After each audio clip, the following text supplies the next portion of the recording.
Block, মন্দিরময় গ্রাম, পাথরা। এটি মেদিনীপুর শহর থেকে প্রায় 14 কিলোমিটার দূরে অবস্থিত। এই মন্দিরময় গ্রামটিতে প্রায় 350 বছর পুরানো ঐতিহাসিক মন্দির রয়েছে। মন্দিরগুলো দেখতে খুবই সুন্দর, অসাধারণ মন্দির। সময়টা ছিল 1732 খ্রিস্টাব্দ। তখন বাংলার নবাব ছিলেন আলীবর্দী খাঁ।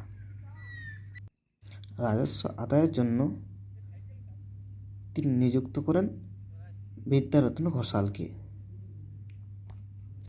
ঘোষাল ছিলেন ধর্মপরায়ণতা ব্যক্তি, তাই তিনি রাজস্ব আদায়ের পাশাপাশি গড়ে তোলেন পাথরার মন্দির।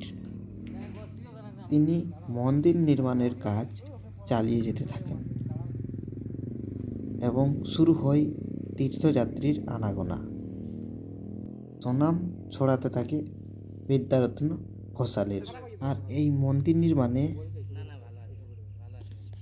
তো ছিলেন না বাংলার নবাব আলীবর্দী খাঁ, তাই বিদ্যারত্ন ঘোষালকে মৃত্যুদণ্ড দেওয়া হয়।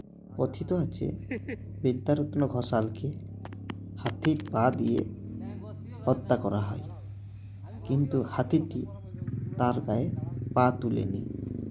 আর এই দৃশ্যকে কেন্দ্র করেই গ্রামটির নামকরণ করা হয়েছে পাথরা।